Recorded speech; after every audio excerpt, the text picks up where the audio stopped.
తెలుగు సంబరాల తీయదనం అలనాటి రుచుల సరికొత్త రూపం పరంపర స్వీట్స్. నమస్తే, నేను Keshav. Welcome to Suman TV. Tirupati గోశాల చుట్టూ రాజకీయం ముదురుతోంది. ఆంధ్రప్రదేశ్లో అధికార కూటమి విపక్షాల మధ్య రోజు రోజుకి రాద్ధాంతం ముదిరి రోడ్డును పడినటువంటి పరిస్థితి.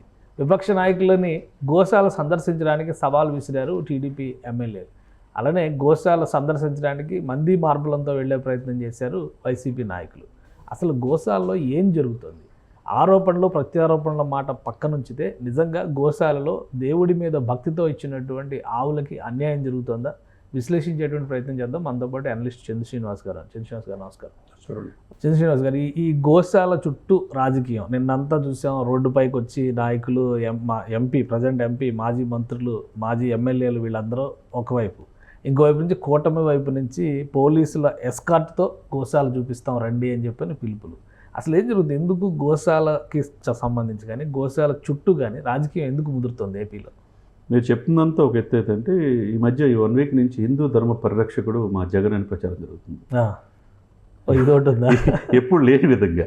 ఎందుకు ఇది అంటే వ్యూహాత్మకంగా వాళ్ళు దీన్ని తీసుకున్నారు. గతంలో హరినాథ్ రెడ్డి గారు అక్కడ గోశాల ఇన్ఛార్జిగా చేశారు. ఆయన వైసీపీకి ఫాలోవర్ అని అందరికీ తెలిసింది. ఆయన మన తొక్కిసలాట్లో ఆయన కూడా బాధ్యత చేసి తీసినారు. సరే, ఏదైనా కానీ నా మనుషులు 2000 మంది అక్కడ ఉన్నారు, నా అనుక్షణం అక్కడ ఏం జరుగుతుందో తెలుసు అని చెప్పి కాన్ఫిడెంట్తో మాట్లాడుతున్నాడు భూమన్ కరుణాకర్ రెడ్డి గారు. ఇప్పుడున్న నాయుడు గారేమో అంతే ఆవేశంతో మీరు ఇష్టం వచ్చినట్టు మా మీద ఇచ్చేది, గోవులు యాజుజువల్గా చనిపోతాయి, కొన్ని గోవులు చనిపోతే మీరు 100 గోవులు అన్నారు. మీరు గతంలో నాణ్యత ప్రమాణాలు పాటించకుండా దానికి సరైన ఇది పెట్టకుండా ఇచ్చేశారు కాబట్టి ఇట్లా జరిగింది. క్రిమినల్ కేసులు చేపడతాం, దీనికి ఎవరెవరు సహకరించినా దాంట్లో చట్ట ప్రకారం ఇదే. మీరు హిందూ మతం గురించి మాట్లాడేటప్పుడు మీ ఇంట్లో అన్ని మతస్థులు పెళ్లి చేసిన మాట వాస్తవం కాదని బాహటంగానే విమర్శించారు. ఏదేమైనా మీరు చెప్పినట్టు గత వారం నుంచి వాళ్ళు రోడ్డు మీద పడుకుంటున్నారు. సాక్షాత్తు రోజా గారు అయితే కొద్దిగా ముందుకెళ్ళి సవాలు విసురుతుంది, లేదా సీఎం గారికి, డిప్యూటీ సీఎం గారికి. ఇవన్నిటి మధ్య ఈరోజు పవన్ కళ్యాణ్ గారు వెళ్తారనే సమయంలో మరి ఇది వాయిదా పడిందని తెలుస్తుంది, దానికి ఆరోగ్యరీత్యా. సరే, ఏదేమైనా కానీ పరమ పవిత్రమైన తిరుమల తిరుపతి దేవస్థానం ఇప్పటికే లడ్డు అపవిత్రత అని చెప్పి ఇది ప్రపంచవ్యాప్తంగా మారిపోయిపోయింది. దాని మీద ఒకవైపు సిట్టు, సిబిఐ, విజిలెన్స్ దర్యాప్తులు జరుగుతున్నాయి. తర్వాత అన్నదానంలో కూడా చాలా ప్రమాణాలు పెరిగినాయి అప్పటికి ఇప్పటికీ.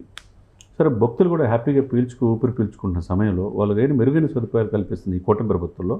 వీళ్ళు ఉన్నట్టుగా ఉండి ఒకవైపు ఏమో మాధవ్ ఇష్యూ ఇటు తీసుకెళ్తున్నారు కోస్తాలో దాని బలంగా, ఇంకొక వైపు తిరుమల తిరుపతి. ఎందుకంటే అక్కడ ఉన్న వైసీపీ కార్పొరేటర్లు 6గురిని ఇప్పుడు అరణ్య శ్రీనివాసుల నేతృత్వంలో జనసేనలోకి వచ్చారు. రోజు రోజుకి అక్కడ గ్రాఫ్ తగ్గిపోతుంది. అంతకుముందు సుబ్బరాయుడు ఉండే తెలికి మొత్తం లైన్లో పెట్టారు, అక్కడ వైసీపీ ఆగడాలు మొత్తం కంట్రోల్ అయింది. తర్వాత అకస్మాత్తుగా తొక్కిసలాట ఎప్పుడు లేని విధంగా.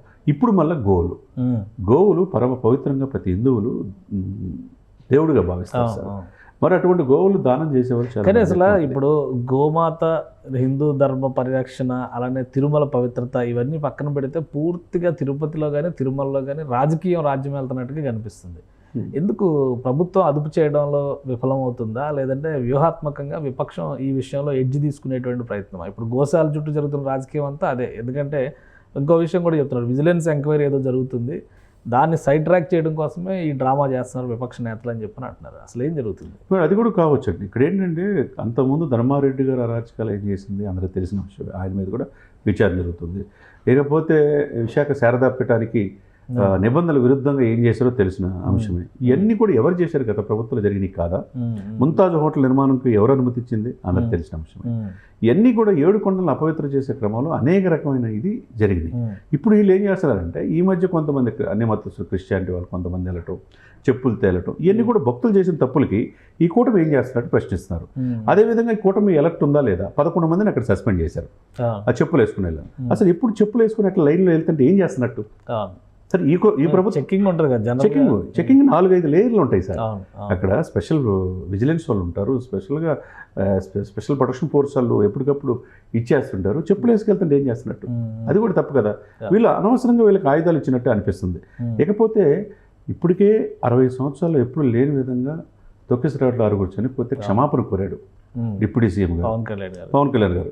ఇంత ఇది జరుగుతున్న ఈ సమయంలో మళ్ళీ ఇప్పుడు గోవులు చనిపోతున్నాయని చెప్పంటే దీన్ని రాజకీయం చేయడం వెనక ఏంటి ఆంతర్యం అనేది ప్రభుత్వం ఎందుకు అంటే విజిలెన్స్ ఎంక్వైరీలో ఏమన్నా భయంకరమైన నిజాలు లేదా గతంలో జరిగినటువంటి తప్పిదాలు వెలుగు చూసేటువంటి అవకాశం ఉందా? ఏవో కొన్ని గోశాలల్లో గోవులు లేకపోయినా కానీ దాణా ఉన్నట్టుగా కోసం పెద్ద ఎత్తున లెక్కలు చూపించారని, కోట్ల రూపాయలు చేశారని రిలీజ్ చేశారని అంటున్నారు. అట్లాంటివి ఏమైనా ఉన్నాయా? సరే, ఇక్కడ విజిలెన్స్ వాళ్ళు చెప్పింది ఇది ఓన్లీ ప్రచారం చేస్తున్నారు, 100 వాళ్ళు చనిపోలేదు అంటున్నారు, 16 మాత్రమే చనిపోయినాయి అంటున్నారు.